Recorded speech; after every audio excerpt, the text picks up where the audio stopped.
Immediately when I began with Gilgamesh himself, I simultaneously did Gilgamesh and Enkidu because, as you'll see from any edition you've read, they're mirror images to each other. They are inseparable. So for me, I couldn't think about designing one without designing the other at the same time because I basically started from a kind of a template and pulled it in opposite directions. I remember one of I think all the editions say something along the lines of Enkidu is as wild as Gilgamesh is divine. They meet in the middle, but they have these opposite halves to them that I liked focusing on in the design. So I do have kind of a basically both characters are the same model. Enkidu being slightly shorter, but they're built pretty similarly. They have similar facial features. All the differences come in the hairstyles, the extra, in Enkidu's case, the horn, the clothing, things like that. So with Gilgamesh, I wanted to have him be. He begins the story in my version as essentially just a drunken tyrant. He's just garbage. He's a piece of crap human being, and he has just really he's let the city go. He's let himself go as a symbol of that. And at best, you might see him in these like this royal garb sort of that is disheveled or put on improperly. And over the course of the story, you see him with he gets his act together. He starts presenting himself better. He starts looking more like a hero. And with that look, Becca will show you all of these as the video plays, I'm sure. We'll have more of a superheroic look. Like that's when I really wanted to lean into the superhero thing. It has this big circle symbolizing kind of the sun, a very simple icon, tying him to the gods and all that. This helmet that is not particularly based on any specific type of helmet. His signature weapon kind of being an axe, which I like the idea of, like He-Man has a sword. Every fantasy hero has their big iconic weapon, and with Gilgamesh it's his axe. It's not his source of power like a lot of these characters, but it's just this distinctive thing that I wanted to give it a very specific shape, silhouette.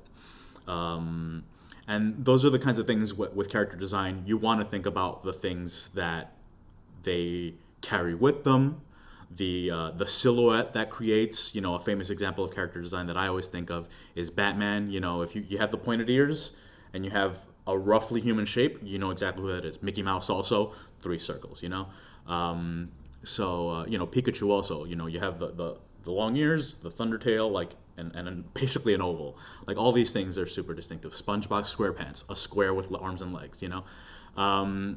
So with Gilgamesh, it's not quite as distinctive, but these little bits about him are things you want to throw in there. With Enkidu, his silhouette is a little more distinctive. What I want to do with Enkidu is have visual cues that he becomes more civilized as the story goes on, or rather, right after his introduction.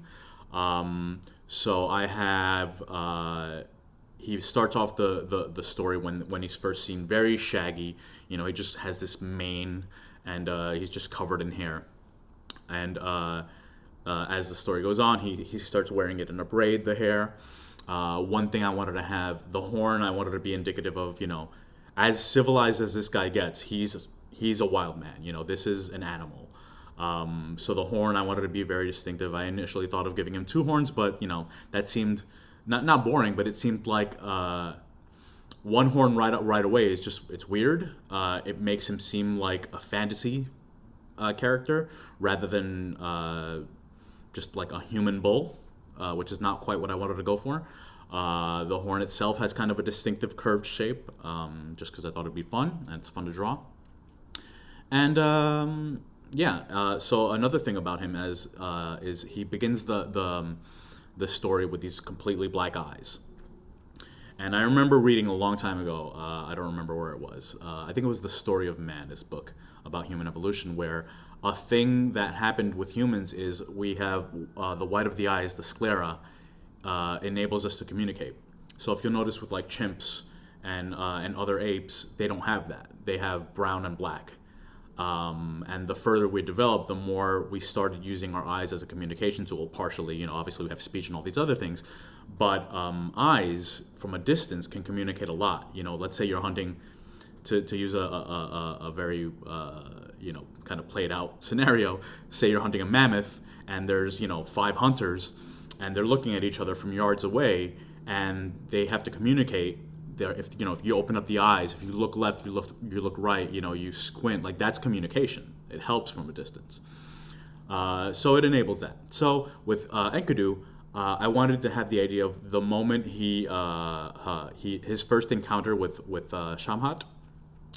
They meet each other and they have this intense moment of love and all that. And as soon as he has the encounter is over, I like the idea of him closing his eyes at one point and then opening his eyes, and you see that there's white in his eyes. So he's become human. He's become more able to communicate. Also, he starts speaking, things like that. But as a visual shorthand, I like the idea of having that little switch.